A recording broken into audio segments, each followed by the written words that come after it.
I'm Caitlin from Life Dog Training, here to talk to you about choosing your next dog. And I want to start off by talking about why does it matter which dog you choose? Why not just go out and find one that looks cute, wait till your neighbor's dog has puppies, go with what everybody else around you is going and says is a pretty good dog. Why does it matter that you find something specific or particular or figure out what you really want? Aren't all dogs pretty similar? Or at least, doesn't a golden retriever work for everybody? So we're here to talk a little bit about why it matters and then how do you find that dog? To tell a little bit of a story. So, decades ago, back when I was getting ready to enter college, I had been dreaming about for years getting my own dog. My family, my sister had a dog and the family, but it wasn't really my dog. She was an awesome dog, but I didn't have any say in which dog we got. I wasn't really involved in the training. It just wasn't really, I didn't really embody the things that I had been dreaming about in a dog.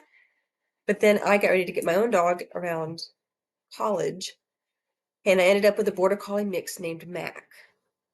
Now, I had learned about dogs for probably half a decade at that point, ever since middle school, and had a pretty good idea of what I wanted and was also starting to think about future career choices.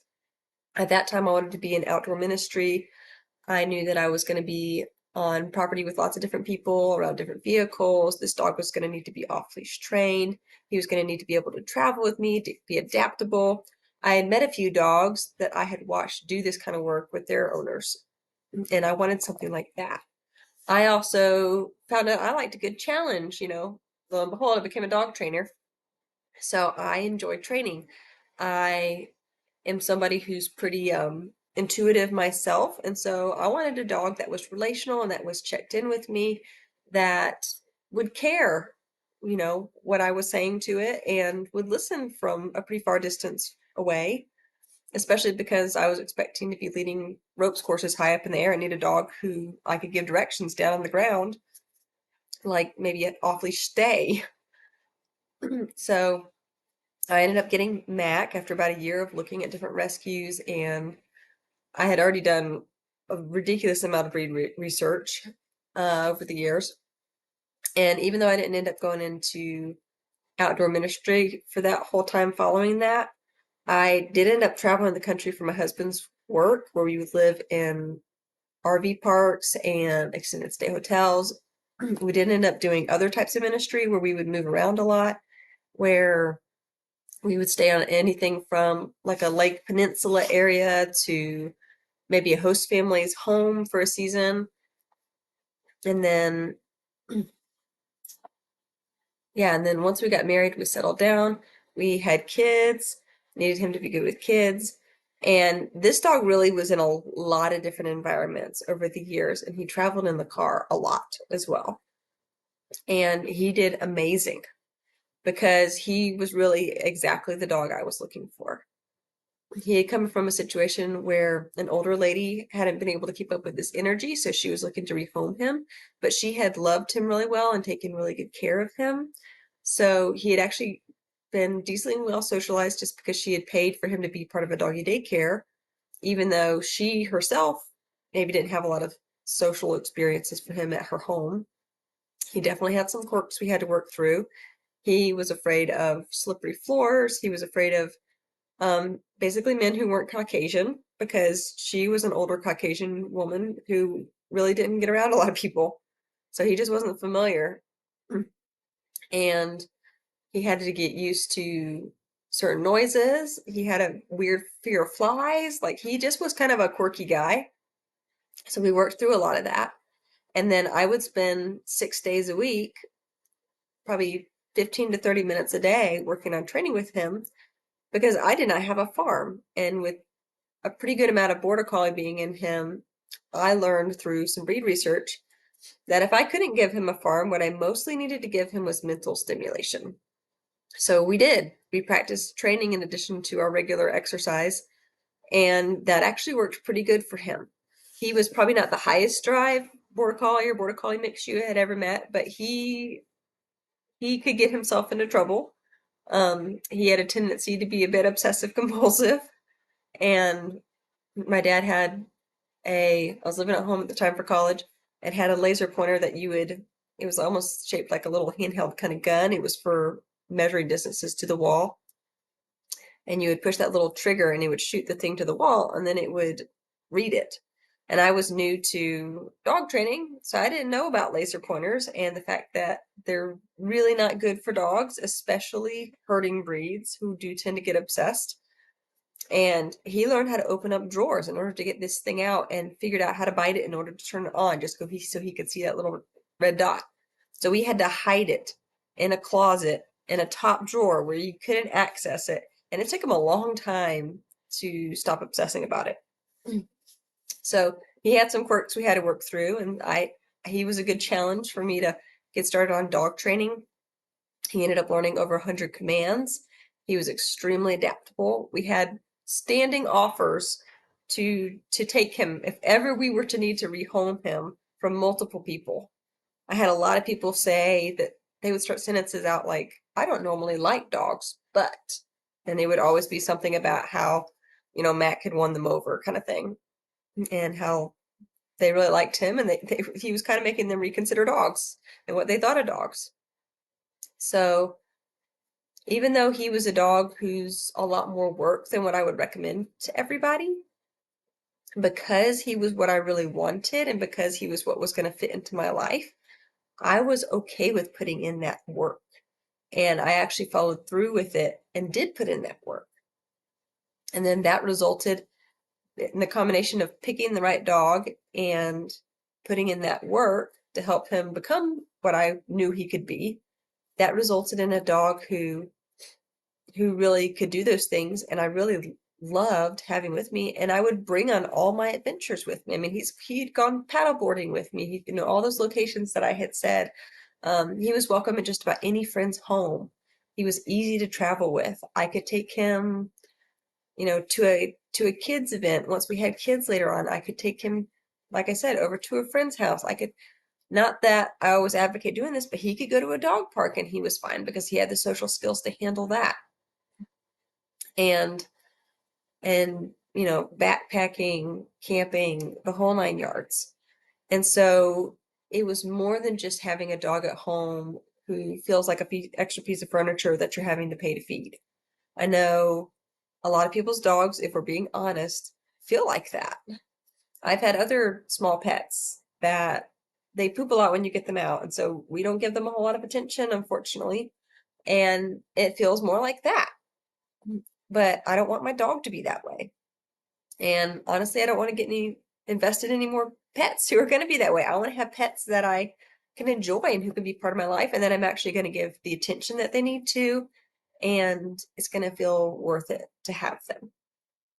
So that gives you a little bit of a picture of why does it matter what kind of dog you get, and what can it look like if you do end up with that dog that's really the one that you want, that can really fit into whatever that looks like for you, whatever your life is, whatever your version of Mac is. And it's not just going to be another Mac for you. Again, just like a golden retriever may not be the perfect fit for you, or it might be. A border collie is also not automatically the solution, because border collie is actually not a breed I recommend to everybody. They're a lot of work and they can get pretty destructive if you don't know what you're doing or if you don't care to put the time into them. But if you can find that dog that is the right fit for you, and it feels worth it for you to put in the work for that dog to get where you know that they can and you want them to get, then the result is a dog who, for hopefully over a decade, if this dog, hopefully lives a long, full life, will really be an integral part of your life, part of your family, part of your environment, and will be able to adapt in all the things that are coming. And so that dog doesn't just feel like a lump of furniture in the corner that you're paying to feed, or the bane of your existence because it's destroying your house and you really wish you didn't have it. There's a reason why dogs are rehomed. And sometimes it's because people they just were impulsive when they got the dog, or something happened that they couldn't control. Or maybe they're just somebody who shouldn't be owning a living animal because they're just not prepared for the care that it takes. But sometimes there's not the emotional investment. They didn't really they don't really love this dog. They don't really connect with this dog. This dog's not really a good fit for their family. They don't really know what to do with it, and it's kind of just taking from their life instead of giving to it. It was never a good fit. And that scenario can be somewhat avoided if you put in the time and the energy to figure out what would be a good fit up front and to really get invested up front so that you do put in the training and the time to raise this dog so that this is a dog you do enjoy and not what feels like a liability. So in the coming videos, we're going to be talking a little bit more about that and about, like I said, how do we find that dog? For now, I want to leave you with a couple of things. I want you to, as we're talking about all this, not just think about what the answers to your current lifestyle, your current situation. You're going to be hopefully living with this dog for 10 to 15 years. And so this dog is going to need to adapt to a lot of different things. That first year of raising a puppy, putting in socialization, that's going to go with your dog through their entire rest of their life. I always say, for me personally, anytime I'm wanting to get a new dog, I consider timing wise, do I have a year to really put in a lot of work? Because if I'm being honest, I somewhat will slack off with my dogs after the first 3 years.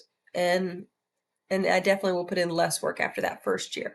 But that first year, if I will really put in the work that I need to in that first year, first maybe 2 years, depending on what you're doing, then I can basically maintain my training for the rest of that dog's life.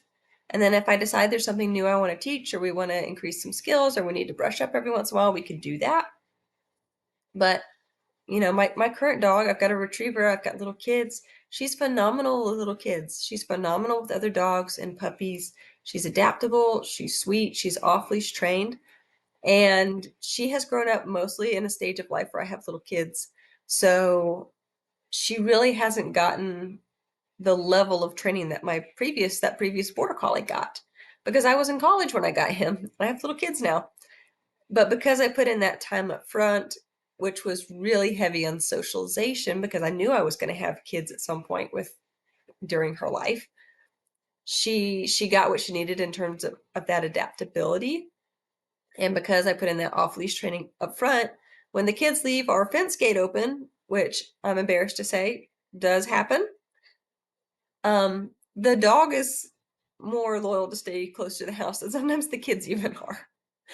So there's one story where one of my kids was playing in the side yard, so she had opened up our gate when they're not supposed to do that, but people forget things.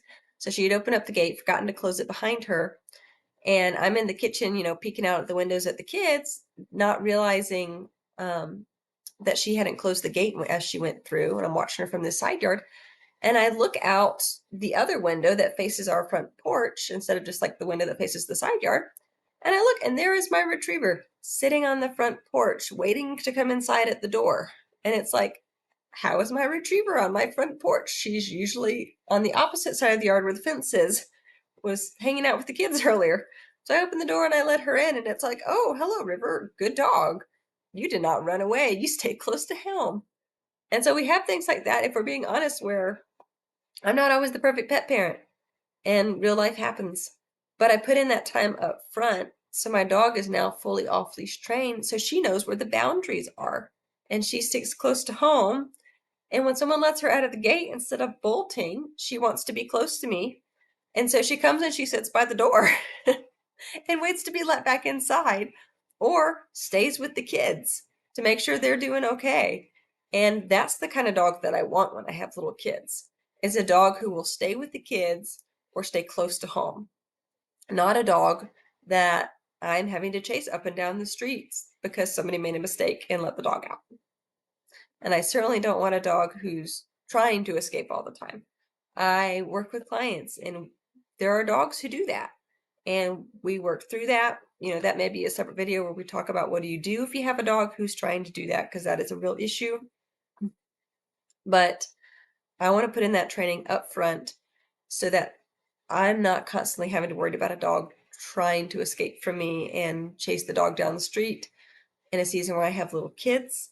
There are breeds who are going to be more prone to that, and you may have reasons why that breed is a better fit for you, and you can work through all the challenges that come with that breed, because every breed's going to have challenges. But this is a good example of, I'm in a season where I have little kids, so I was aware when I got River that that was not the breed for this season. I wanted the breed who had a tendency to stay close, who was biddable and willing to be trained in the way that I was going to need to train her, and had the aptitude to reach my goal for her, which she has. And I want you guys to start thinking about, what is your goal? Like, what does your lifestyle warrant? You may not be a mom of little kids. You may not be someone who travels the country or does a lot of outdoor things. Maybe you do something different. So start thinking about, what does your life look like and what do you want it to look like? And we'll talk more about how you're going to figure out which dog is for you.